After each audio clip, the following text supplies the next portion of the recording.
आइन और कानून की रूह के मुताबिक अदम एतमाद की करारदाद कामयाब हुई और आइन के मुताबिक इस ऐवान की मंशा और वोटों के मुताबिक एक नई हुकूमत मार्ज़ वजूद में आई।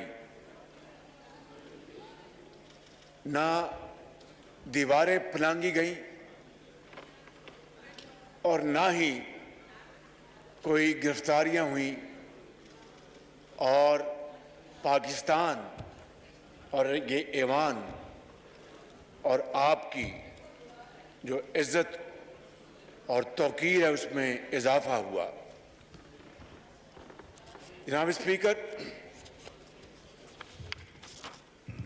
मैं आज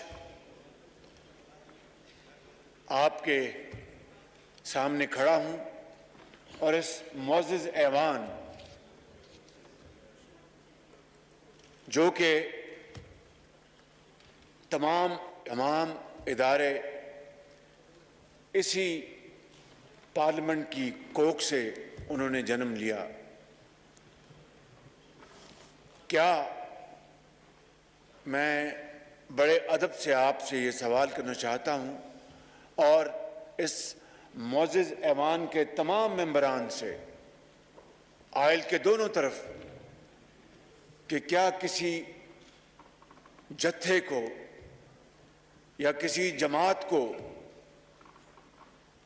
डंडों और पत्थरों के जरिए ये हक दिया जा सकता है कि वो आइन से बगावत करे और आइन को तहवाला करे। जनाब स्पीकर, ये हमारी हुकूमत जो 11 अप्रैल को मैंने हल्फ उठाया था, दो हमारे सामने जो मुतहद्दा जो पार्टियां जो इसका हिस्सा हैं, दो हमारे सामने अहदाफ थे। एक शफाफ तरीके से आइंदा इलेक्शन हो, जिसका आज यहाँ पर बिल पेश किया गया और मैं मुबारकबाद देता हूँ इस हाउस को कि उन्होंने आज ये बिल पास करके आइंदा के लिए शफाफ इलेक्शन की बुनियाद रख दी है और उसके लिए तमाम मैं कायदीन और मेंबरान का न सिर्फ शुक्रगुजार हूँ बल्कि मुबारकबाद पेश करता हूँ और आपका भी बहुत शुक्रगुजार हूँ जनाब स्पीकर कि आपने बड़े अच्छे अंदाज में आज इनके ऊपर आपने बहस करवाई। और दूसरा जनाब स्पीकर हदफ ये था और है कि हम जो डूबती हुई हमारी मईशत है, जो हचकोले खा रही है, उसको हम सब मिलकर उसको हम शबाना रोज़ मेहनत करके हम उसको किनारे पर लगाएं। ये काम एक इंतहाई मुश्किल काम है, जान जोखों का काम है, लेकिन जनाब स्पीकर दुनिया की तारीख, असर हाजिर की तारीख इस बात की गवाह है, पुकार पुकार कर हमें बताती है कि जब हालात बहुत मुश्किल हों और बहुत बड़े चैलेंजेस हों तो फिर उतनी कुव्वत और मेहनत से जब आप काम करते हैं तो फिर हालात का रुख बदल जाता है और हालात बहुत अच्छे बन जाते हैं। ये दुनिया की तारीख हमें बताती है, हमें कुरान करीम इसका सबक देता है, नबी करीम सल्लल्लाहु अलैहि वसल्लम की उसवा हसना, उससे हमें ये सबक मिलता है जी। तो मैं समझता हूँ जनाब स्पीकर कि ये हैं वो दो अहदाफ जिसके लिए मैं और ये हमारी मुअज़्ज़ज़ टीम के मेंबरान जिसके लिए दिन रात मेहनत कर रहे हैं। तो क्या जनाब स्पीकर इन हालात में जब पिछली हुकूमत ने मईशत का बेड़ा गर्क कर दिया और आज जब हम उसको ठीक करने के लिए मेहनत कर रहे हैं उसका फल तो अल्लाह ताला ने देना है, तो क्या फिर किसी फितना फसाद और अनारकी की गुंजाइश है?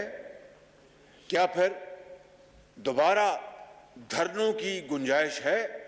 मैं आपको 2014 में लिए चलता हूं जनाब स्पीकर, इस मौजूद ऐवान को, कि जब यहां पर डी चौक में धरने हो रहे थे और जनाब स्पीकर सुप्रीम कोर्ट के दीवारों पर मैले कपड़े वहां पर रखे गए थे और जनाब स्पीकर कब्रें खोदी गई थी, कब्रें खोदी गई थी और इमरान नियाजी गला फाड़ फाड़ कर कह रहे थे कि जाओ उस वक्त के वजीर आज़म का गला पकड़ के लाओ और उनको यहाँ पर लेके आओ।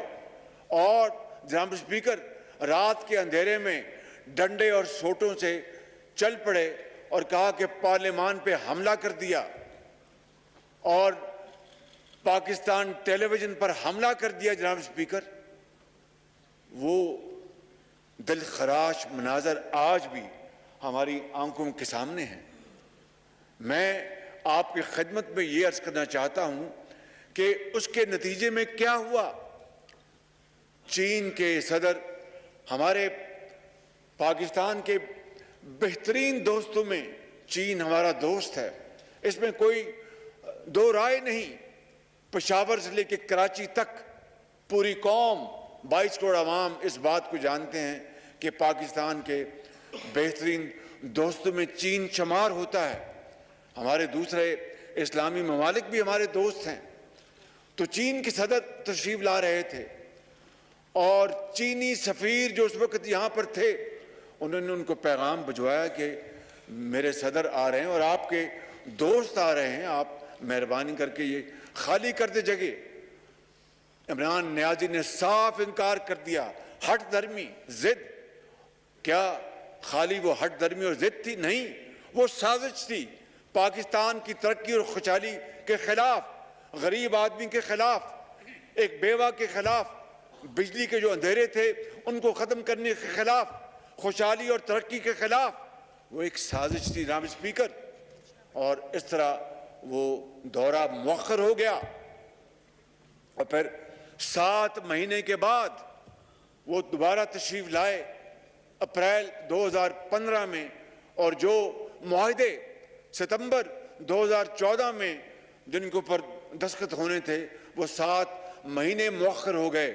इसलिए कल जब मैं कोरोट में था, जो 720 मेगावाट का पन बिजली का मंसूबा है, आपसे बेहतर कौन जानता है, आप खुद इसके मिनिस्टर रहे हैं और वजीर आज़म भी रहे हैं, तो कल वहाँ पर मैंने ये कहा कि अगर ये मंसूबा ये 2014 में ये दस्तखत हो जाते चीनी सदर और वजीर आज़म नवाज शरीफ के दरमियान, तो ये मंसूबा 1 साल पहले मुकम्मल हो जाता और 700 मेगावाट बिजली इस कौम को मिलती, सस्ती बिजली।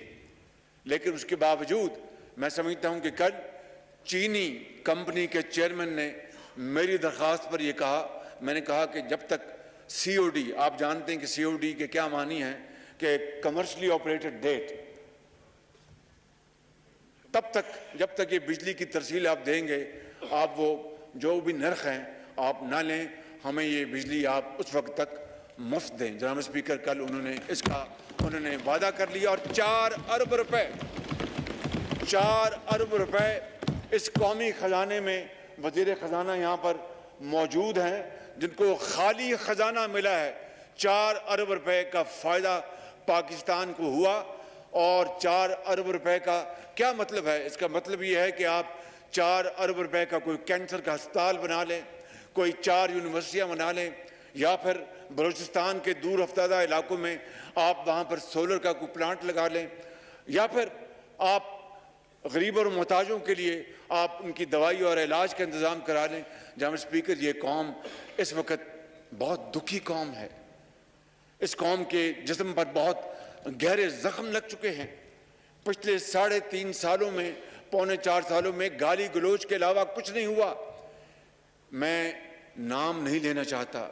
मेरे साथ कल जो मुसाफिर जो अपने सफ़र कर रहे थे, ऑनरेबल ये मिनिस्टर अपना एहसन इकबाल साहब थे और हमारे इंजीनियर साहब थे, वो यहाँ पर मौजूद खुर्रम दस्तगीर, उनको एक शख्स ने कहा, वो जुमला कहा, मुझे बखुदा गो के हमारी वो सियासी मुखालफत है, सियासी मुखालफत होती है, दोस्ती भी होती है पीटीआई से। उसने कहा कि उस दौर में बहुत वक्त ज़ाया हुआ, मेरा दिल पसीज गया। एक बतौर पाकिस्तानी के मुझे बेपना शर्म आई कि क्या आज हमें यह भी ताना सुनना पड़ रहा है ऐसे लोगों से जो कि पाकिस्तान के मुरब्बी और पाकिस्तान के दोस्त हैं। जनाब स्पीकर, यकीन करें कि कौमों की जिंदगियों में बड़े बड़े मुश्किल वक्त आते हैं, लेकिन इस तरह की तानाजनी कि पिछले दौर में कुछ नहीं हुआ और वक्त ज़ाया हुआ, मैं समझता हूं कि ये कायदे आज़म की रूह को तड़पाने के मुतरादिफ है। लाखों मुसलमानों ने जो उस मुल्क के लिए शहादत दी, पाकिस्तान के लिए, उनकी रूहों को दुख देने के मुतरादिफ है। और मैं समझता हूं कि आज अगर हम ये सब मिलकर, यहाँ पर जो मेरे अपना बैठे हैं, हमारे मोहतरम इस तरफ बैठे हैं, पीछे बैठे हैं, मिलकर जब इस कश्ती को दोबारा किनारे पर लगाने की कोशिश कर रहे हैं, तो फिर ये धरने हो गए और फिर जलाओ और घराव की तहरीक का पैगाम दिया गया और खुलेआम कहा गया कि मैं हर तौर डी चौक पहुंचूंगा। जनाब स्पीकर, मैं आपसे ये अर्ज करना चाहता हूं कि जो इस तरह जो शख्स 3.5 साल गाली गलोच उसका ओढ़ना बिछौना था, दिन रात वो अपना ऑपोजिशन को चोर और डाकू कहना और फिर गुलों को और गुलदस्तों को उसको मस्मार कर दिया, उसको अपना क्या कहते हैं जी, उसको बेजान कर दिया, उसको मसल दिया और आज फिर दोबारा उसी वही 2014 की जो इंतहाई दिल खराश वाकयात की उसको दोबारा ज़हनों में ताज़ा हो रही याद उसकी। जनाब स्पीकर, ये तारीख को अगर दोबारा दोहरानी दिया गया तो फिर हम फिर हाथ रह जाएंगे और कुछ नहीं बचेगा। वो बड़ा मशहूर है वो, अब पछतावे क्या होवत जब चिड़ियां चुग गई खेवत। जनाब स्पीकर, मैं आपको ये अर्ज करना चाहता हूं कि अदलिया और इदारों को किस तरह बदनाम किया जा रहा है, किस तरह बदनाम किया जा रहा है। जनाब स्पीकर, जब कल एक फैसला आया सुप्रीम कोर्ट का, क्या हम में से किसी ने एक लफ्ज़ भी कहा उनकी शान के खिलाफ या एहतराम को गुस्ताखी की? इनके बारे में मशहूर नहीं, तारीख गवाह है कि खुद कहा कि फलां चीफ जस्टिस मेरा केस सुने तो मैं तैयार हूं, और ये अल्लाह का करना ऐसा हुआ कि वही चीफ जस्टिस जिनका उन्होंने नाम लिया था, उन्होंने फैसला उनके खिलाफ दिया तो उनके खिलाफ दुश्मनाम तराजी शुरू कर दी। ये एक वाकया नहीं, 2 वाकयात हुए, 2 वाकयात। ये तारीख गवाह है, मैं कोई आराम कहानी नहीं सुना रहा। और अगर इनके हक में फैसले तो सब अच्छा है, अगर खिलाफ तो फिर इदारों को गालियां, अदालत उज़्मा को गालियां और पाकिस्तान के खिलाफ साजिशें। जनाब स्पीकर, ये ड्रामा कब तक रचाया जाएगा? ये कौम दुखी कौम है, कब तक ये बर्दाश्त करेगी? और कब तक तरक्की और खुशहाली का सफर जो है वो अपना बिल्कुल जाम होकर रह जाएगा? आखिरकार हिंदुस्तान, एक मुझे मिसाल नहीं देनी चाहिए मगर दुखी दिल से दे रहा हूं कि हिंदुस्तान, जनाब स्पीकर, वो जमाना था कि हम पाकिस्तान कई हवालों से उससे आगे थे और कई हवालों से वो हमसे आगे थे। ये कंपटीशन था बिल्कुल। आपको याद है कि 90 की दिहाई में पाकिस्तानी रुपए की कदर हिंदुस्तान के रुपए की कदर से ज्यादा थी। ये it is an irrefutable evidence, fact, इसको कोई नहीं झुठला सकता। इसी तरीके से जनाब स्पीकर, आप जानते हैं कि 90 की दिहाई में पाकिस्तान की जो मईशत है उसको आजाद किया गया। हिंदुस्तान ने हमें कॉपी किया, उसने हमें कॉपी किया। आज हिंदुस्तान की जो आईटी की जो एक्सपोर्ट है वो तकरीबन $200 अरब और पाकिस्तान की जो आईटी की एक्सपोर्ट है वो सिर्फ $1.5 अरब। कहाँ हमने अपनी इकॉनमी को बिल्कुल आज़ाद छोड़ा, तमाम कदरें ख़त्म की, हिंदुस्तान हमें कॉपी करता और फिर मानता भी है।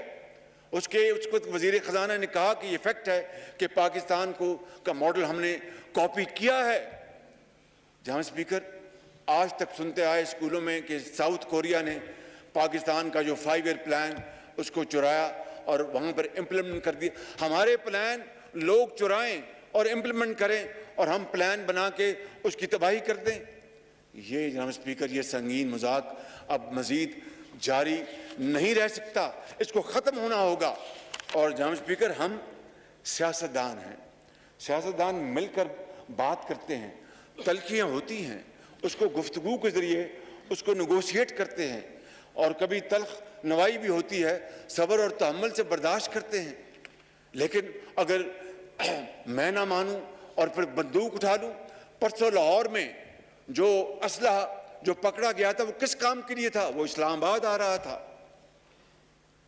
और एक सिपाही जो फर्ज की अदायगी में उसने जामे शहादत नोश किया। जनाब स्पीकर, उसके बारे में पीटीआई के सरदार ने क्या कहा? अभी स्पीकर, देखती आंख ने और सुनते कानों ने कभी इस तरह का मंजर नहीं देखा कि एक शख्स in the line of duty वो शहादत कबूल करे, उसके सीने पे गोली लगे और उसके ऊपर तंज की जाए। जनाब स्पीकर, ये आज तक कभी देखा कि इसकी वजह क्या है? कि ये माशरे में जो जहर घोला गया है, जो माशरे को तकसीम दर तकसीम किया गया है और उसको जिस तरह खुली छूट मिली वो हर तरफ जाकर उसने तबाही मचा दी। तो आज अगर हम, ये लोग इस मुल्क के अजीम बाशिंदे हैं, ये बहनें हैं, ये बुजुर्ग बैठे हैं, नौजवान बैठे हैं, इस तरफ बैठे हैं, पीछे बैठे हैं, ये अगर उन्होंने एक कमर बांध ली है कि हमने ये काम करना है और मेहनत करनी है और ये हालत बदलनी है। अल्लाह ताला का भी हुक्म है कि जब तक तुम अपनी हालत खुद नहीं बदलते, मैं उस कौम की हालत नहीं बदलता। तो जब इन्होंने ये फैसला कर लिया है तो फिर दोबारा धरने, फिर आग लगाओ। किस तरह कल इस्लामाबाद के इस हसीन बाग को उजाड़ा गया, हर तरफ अपन धुआं था, आग लगी हुई थी और लोग ना जाने किस तरह मेहनत करके मालियों ने वो बाग लगाए, फूल के गुलदस्ते उगाए और किस तरह उनको कल उजाड़ा गया। जनाब स्पीकर, ये है वो हालात जिसके लिए मैं आज आपके सामने खड़ा हूँ। ये हैं वो हालात जिसमें 3.5 साल इस ऑपोजिशन जो आज गवर्नमेंट में है उसको गाली बना दिया गया, उसका नाम गाली रख दिया गया।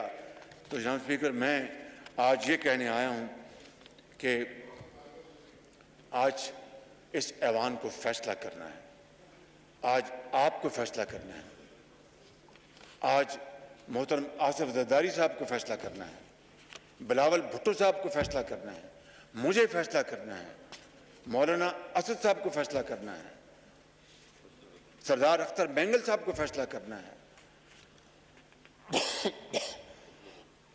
सरदार खालिद मक्सी को फैसला करना है, मौलाना फजल रहमान साहब को फैसला करना है, इस ऐवान ने फैसला करना है, चौधरी सादिक ने फैसला करना है, 22 करोड़ अवाम ने फैसला करना है। क्या हमने फसाद की तरफ जाना? जी, अपना मेरे भाई एमकम सरबराह खालिद मकबूल सदीकी साहब ने फैसला करना है कि क्या हमने फितने का रास्ता रोकना है या फिर इसकी इजाज़त देनी और पाकिस्तान को अपने हाथों से खुदा न खास्ता तबाह होते देखना है। यहाँ स्पीकर, मैं ये बात कर चुका कि किस तरह 2014 में इस मुल्क के माश को तबाह किया गया। और जनाब स्पीकर, आपको याद होगा कि उस वक़्त भी और 126 दिन डी चौक पर तमाशा लगा रहा और खूनी मार्च के ऐलानात होते रहे। जनाब स्पीकर, आज फिर उसी खूनी मार्च का इरादा किया गया और जिस तरह जत्थे जहां पर इस्लामाबाद लाए गए, मैं समझता हूं कि इसकी कतन इजाज़त नहीं होनी चाहिए थी। ऑनरेबल इंटीरियर मिनिस्टर ने ये बात, कोई लाइव एमुनिशन नहीं लेके आएगा। हत्तुल मकदूर हमने कोशिश की कि खुदा ना खास्ता किसी की जान को खतरा ना हो, किसी भी हवाले से, कोई हवाई फायर होता है, कुछ और हो जाता है। और बाकी जो मुहज़्ज़ब माशरों में ऐसे गैर आइनी जो मार्च होते हैं, खूनी मार्च होते हैं, उनको रोकने के लिए जो लॉ इन्फोर्सिंग एजेंसीज हैं, जो भी वो इकदाम लेती हैं, एक दायरे में रहकर, उस पूरी दुनिया में होता है। आंसू गैस है, रबर बुलेट्स हैं, कंटेनर्स हैं, वो सारा इंतज़ाम किया गया। मगर उसके बावजूद भी जाम स्पीकर के इस बात के पेश नज़र कि खुदा न खास्ता कोई जानी नुकसान ना हो जाए, हमने बहुत एहतियात बरती। मगर जिस तरह वहाँ से ऐलानात हुए और अटक से ये जत्था आया और वहाँ पर केपी पुलिस के साथ, वज़ीर आला के साथ, जनाब स्पीकर, कभी दुनिया की तारीख में हुआ कि एक सूबा वफाक पर हमला कर दे? कभी आज तक हुआ? और मसल्ला जत्थे हों और भरपूर वहाँ पर नारे लगाए जा रहे हों। जनाब स्पीकर, एक सूबे की हुकूमत के सरबराह और उनकी पूरी मावनत से वफाक के ऊपर कल हमला किया गया। जनाब स्पीकर, ये बात किसी मुहज़्ज़ब माशरे में इसकी इजाज़त नहीं दी जा सकती।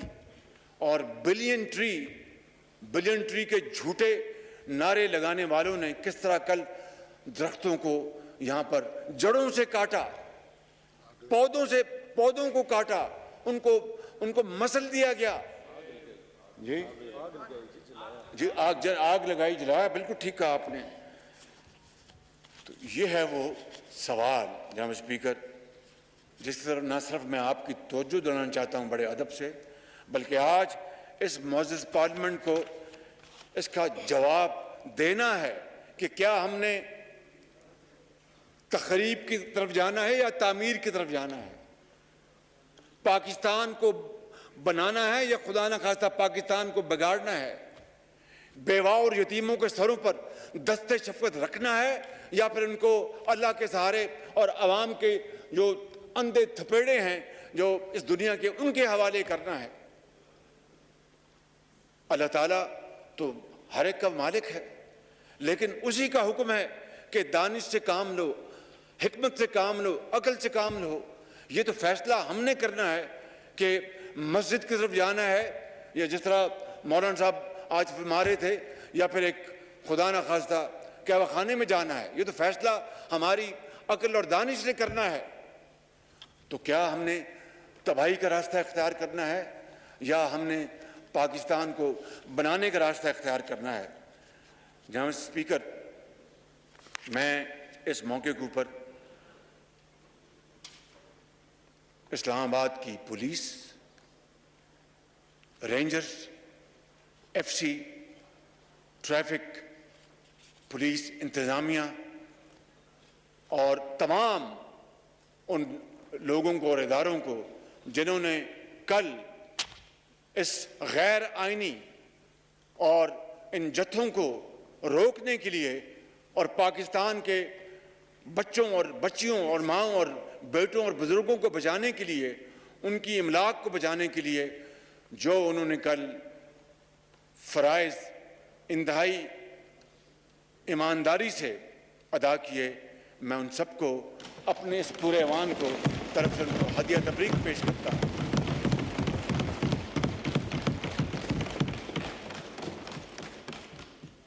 और लाहौर में वो शहीद सिपाही, उनको पूरा ऐवान उनके लिए दुआ गो है कि अल्लाह ताला उनको, कुरान करीम इस बात की जगह जगह फरमाता है कि इनको मुर्दा मत कहो, ये जिंदा हैं। बहरहाल अल्लाह ताला उस अजीम सिपाही के दर्जात बुलंद करे और जनाब स्पीकर उनके घर वालों से ताज़ियत करना एक सुन्नत भी है, एक फ़र्ज़ भी है, रिवाज भी है, समाज का समाज भी है। लेकिन कौन उन बच्चों और बेवा को जनाब स्पीकर ये तसल्ली देगा कि हमारे अब्बू कब वापस आएंगे, माँ मेरा बाप कहाँ चला गया, कब वापस आएगा। ये है वो दास्तान, दिलखराश दास्तान। और उम्रें गुजर जाएंगी, वो बच्चे और बेटियां और वो बेवा अपने खामन को और वो बच्चे अपने वालिद को भूलेंगे नहीं। और फिर उसके ऊपर जख्मों के ऊपर नमक छिड़कना, इससे बड़ी जुल्म और ज्यादती की बात जनाब स्पीकर नहीं हो सकती। मैं आज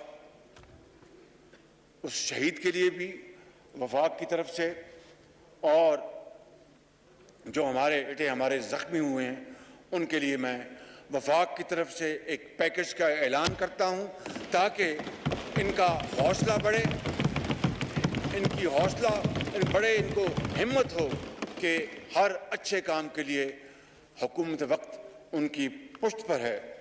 जनाब स्पीकर, शहीदों के जाने का दुख, उनके अहला खाना से हम सब ताज़ियत करते रहेंगे, दुआ भी करते रहेंगे। मेट्रोस की तामीर भी फिर हो जाएगी। हमने पहले भी तामीर की थी, इन्होंने तखरीब की, फिर हम तामीर करते जाएंगे। जितनी बार ये जलाएंगे हम उसको दोबारा बनाते रहेंगे।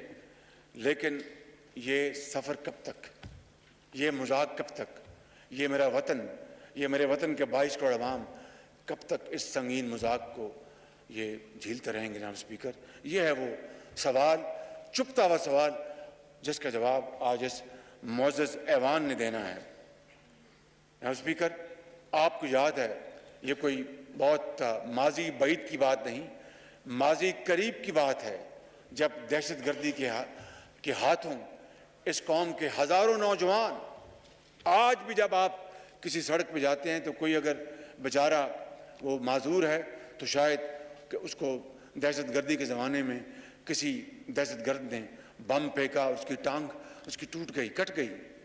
अगर कहीं कोई माँ अगर अपना बिस्तरे मर्ग पे दराज है तो वो इलाज ना करा सकी, इसलिए कि दहशतगर्दी के अंधे थपेड़ों के हवाले उसको कर तो दिया गया, लेकिन घर वालों पे इलाज के इतने वसाइल नहीं थे। ये हैं वो अजीम कुर्बानियाँ जनाब स्पीकर, हज़ारों पाकिस्तानियों ने दी हैं, सिपाहियों ने दी हैं, पुलिस के अफवाज पाकिस्तान के अफसरों और जवानों, उनके बेटों ने दी है, लॉ इन्फोर्सिंग एजेंसीज ने दी हैं, पूरे चारों सूबों के अवाम ने दी हैं, और सबसे बढ़कर खैबर पख्तूनख्वा के अवाम ने दी हैं, जो कि एक फ्रंट लाइन के तौर पर ये जंग लड़ता रहा दहशतगर्दी की। तो आज उसके बाद पेशावर में जहाद के नारे लगाए जाएं। जनाब स्पीकर, जहाद किसके खिलाफ? हिंदुस्तान के खिलाफ, दुश्मन के खिलाफ, किसके खिलाफ जहाद के नारे लगाए गए? जनाब स्पीकर, यह है वो सवाल। अगर इसका जवाब इस कौम को ना मिला और इस ऐवान ने ना दिया तो फिर खुदा न खास्ता हमारी जो डायरेक्शन जो है हमेशा के लिए तब्दील हो सकती है। जनाब स्पीकर, ये वहां पर पेशावर में जहाद के नारे लगाए गए और मजहब को जाती मकसद के लिए इस्तेमाल किया गया, इससे बड़ा कभी और कोई फेल हो नहीं सकता। इस फेल का जितनी शिद्दत से ये ऐवान उसकी मजम्मत करे जनाब स्पीकर, वो कम होगी। मैं चाहूँगा कि आज इस बात के खिलाफ और कल के वाक़यात के खिलाफ ये ऐवान एक करारदाद मंजूर करे, इसकी भरपूर मजम्मत करे और आइंदा ऐसे वाक़यात की रोकथाम के लिए कोई भी हुकूमत हो उसको पूरा इख्तियार दे कि वो बढ़े।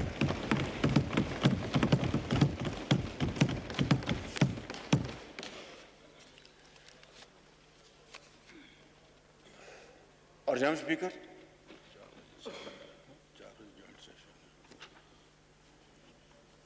मैं वक्त की किल्लत को बिल्कुल समझता हूँ। जनाब स्पीकर, जॉइंट सेशन भी है, मैं अपनी बात को बहुत करीब ले आता हूं ताकि जॉइंट सेशन के ऊपर ये इजलास जो है वो रुकावट ना बने।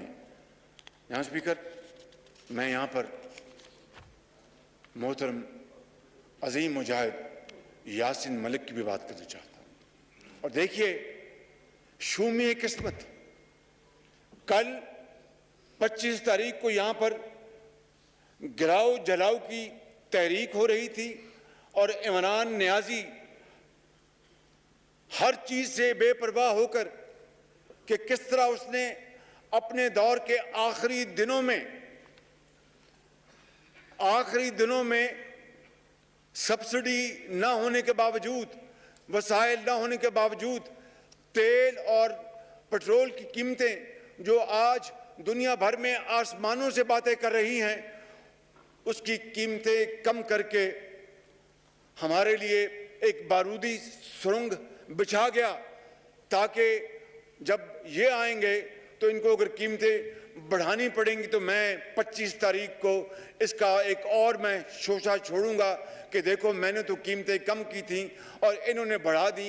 जहां पर स्पीकर, सवाल ये पैदा होता है कि इस इमरान नियाजी को ये क्यों तौफीक ना हुई कि पिछले 3.5 सालों में किसी गरीब के मुंह में नवाला डाल देता, किसी के लिए दाल सस्ती करता, किसी के लिए आटा सस्ती करता।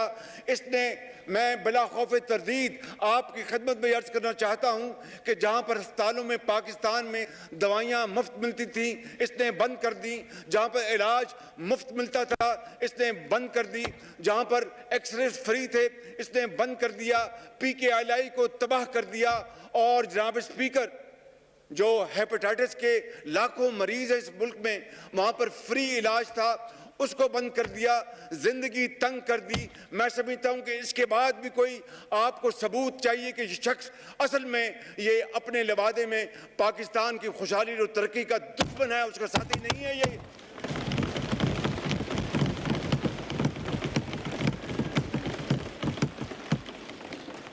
यही वजह है कि जानते सब अगर एक अकल का अंधा भी जानता था कि 25 तारीख को यासिन मलिक की किस्मत का फैसला हिंदुस्तान के जो जाबर हैं, जालिम हैं, उन्होंने करना है, तो फिर अगर कश्मीरियों का इतना एहसास था और कश्मीर की वादियों में गिरने वाला खून, दिन रात गिरने वाला खून, उसका अगर इतना एहतराम था, तो कल फिर कम से कम इस दिन के हवाले से कोई और दिन चुन लेता। परवाह नहीं थी कश्मीरियों की, सब झूठ, कोई परवाह नहीं थी उनकी, उन शहीदियों की कोई परवाह नहीं थी, कोई परवाह नहीं थी, कोई एहसास है। पत्थर दिल जो शख्स, और मैं ये हकायक पर मबनी बात कर रहा हूं जनाब स्पीकर, मुझे आदत नहीं है कि मैं एग्जेजरेट करूं या खुदा न खास्ता कोई ऐसी बात करूं जिसका मुझे शर्मसारी हो। इंसान है, गलती तो हम सबसे होती है। वो शख्स जो इनकी पार्टी के फाउंडर मेंबर थे, मैं आपको ये मिसाल इसलिए दे रहा हूं कि आप मेरी गुजारिश को करीब से समझ सकें। उनका नाम था हक साहब, क्या नाम था उनका? नईमुल हक। He was one of the founding member of this party. यहाँ स्पीकर, उनका कराची में इंतकाल हो गया, ये उनके जनाजे पे नहीं गए। अगर वक्त नहीं था, मिला गाली गलोच के अलावा, क्योंकि दिन रात गाली गलोच करते थे, वक्त नहीं मिला था तो घर जाकर कहीं फातिहा कह लेते, ये वहाँ नहीं गए। जिस शख्स का ये आलम हो कि इतना पत्थर दिल हो कि परवाह तक ना हो एक ऐसे साथी की जिसने PTI की बुनियादें रखी, उसकी बुनियाद में सीमेंट डाला, गारा डाला, तो कश्मीरियों की किस तरह परवाह करेगा? अगर ये वाकई PTI के लीडर था और पाकिस्तान की इज्जत वकार इसको बहुत अपना अहम था, तो फिर कल यासिन मलिक के हवाले से पिछले 5 दिन से ये शोर पूरी दुनिया में मच रहा था कि उसको नाजायज सजा दी जाएगी। इसने जानबूझ के ये दिन रखा कि मुझे क्या परवाह इन कश्मीरियों की, मैंने पाकिस्तान में आग लगानी है खुदा न खास्ता और जलाओ घराव करना है, कुछ हो जाए मैं इसे बाहर नहीं आऊँगा। ये है वो मेंटेलिटी, ये है वो एक इंतहाई कभी सोच, पस्त सोच, जिसने पाकिस्तान को आज तबाही के धाने पर नहीं, खुदा न खास्ता बिल्कुल तबाही के धाने लगा दिया है। लेकिन मैं समझता हूं कि जनाब स्पीकर, यासिन मलिक के हवाले से मैं बात कर रहा था कि वो एक अजीम माँ का एक अजीम बेटा है, और आज ये पूरा ऐवान, कल जो सज़ा दी गई नाजायज़ यासिन मलिक को, पूरा अवान एक आवाज़ के साथ उसकी भरपूर मजम्मत करता है। और रावलपिंडी में उनकी अहलिया और उनके बच्चों के साथ हमारे दिल धड़कते हैं, उनको यकीन दिलाते हैं कि जब तक हमारे जिस्म में सांस है, जान है, खून दौड़ रहा है, हम यासिन मलिक के लिए, कश्मीर की आज़ादी के लिए, कश्मीर की अक़वाम मुत्तहिदा के करारदादों के मुताबिक उनकी हक़ खुद इरादियत के लिए हम इंशाअल्लाह हमेशा पाकिस्तान का 22 करोड़ कुंबा उनके लिए साथ खड़ा होगा और शाना बशाना उनकी आवाज़ में आवाज़ बनाएगा। जनाब स्पीकर, मैं ख़त्म कर रहा हूँ। मुझे मालूम है कि आप मुझे इशारतन ये बात कर रहे हैं। जनाब स्पीकर, मैं आपको ये कहना चाहता हूँ कि इस वक्त मुल्क पाकिस्तान, कायद का पाकिस्तान यकीनन ख़तरात में मंडला रहा है। और अगर बात इलेक्शन की थी, जिस तरह मैंने कहा, तो फिर ये ऐवान में आते। जनाब स्पीकर, मैं ये बात वाज़े कर देना चाहता हूँ इस जत्थे के सरबराह को कि तुम्हारी डिक्टेशन नहीं चलेगी, ये हाउस खुद फैसला करेगा। हमें शफाफ इलेक्शन कराने हैं, कब कराने हैं ये ऐवान फैसला करेगा, ये ऐवान फैसला करेगा। और जब तक ये कोलिशन गवर्नमेंट चाहेगी, हम दिन रात मेहनत करके मसाइल को हल करेंगे। इस हुकूमत की जो मियाद 1 साल 2 महीने है, इमरान खान नियाज़ी किसी भूल में न रहना। हम बातचीत के दरवाजे खुले हैं, बातचीत करना ये सियासतदानों का सबसे आला ज़र्फ़ होता है, सबसे शानदार टूल होता है, हथियार होता है। बातचीत के लिए दरवाजे खुले हैं। मैं कमेटी बना सकता हूं, लेकिन अगर तुम्हारा ख्याल है कि तुम हमें मरूब कर लोगे, ब्लैकमेल कर लोगे, डिक्टेशन दोगे, तो अपने घर में दो, इस ऐवान को मत दो ये डिक्टेशन।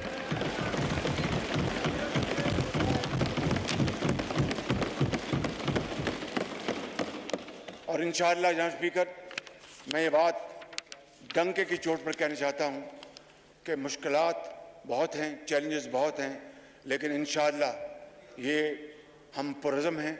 खुदा ताला के फज़ल करम से हम में हिम्मत है, जान है। हम जान लड़ा देंगे पाकिस्तान को अजीम बनाने के लिए। हम अपना खून पसीना बहाएंगे पाकिस्तान को एक अज़मत वाला मुल्क बनाने के लिए। हम हर चीज़ कर गुजरेंगे। हम इत्तेहाद और इत्तेफाक के साथ, मेहनत के साथ पाकिस्तान के 22 करोड़ अवाम को उनका खोया हुआ मुकाम दिलवाएंगे इंशाअल्लाह। और पाकिस्तान को हमेशा अल्लाह ताला सलामत रखेगा। तमन्ना आबरू की है अगर गुलजार हस्ती में, तो कांटों में उलझकर जिंदगी करने की खू कर ले। नहीं ये शान खुददारी चमन से तोड़कर तुझको कोई दस्तार में रख ले, कोई ज़ेबे गुलो कर ले। और आखिरी शेर अर्ज़ करना चाहता हूँ जो कि आज के इस मौके के लिए इंतहाई रेलिवेंट है, वो ये है क्योंकि मुश्किलात बहुत हैं, चैलेंजेस बहुत हैं। इन अंधेरों में भी मंजिल तक पहुंच सकते हैं हम। जुगनुओं को रास्ता तो याद होना चाहिए। इन अंधेरों में भी मंजिल तक पहुंच सकते हैं हम। जुगनुओं को रास्ता तो याद होना चाहिए। और जुल्म बच्चे जल रहा है कूचाओ बाजार में, अदल को भी साहिब औलाद होना चाहिए।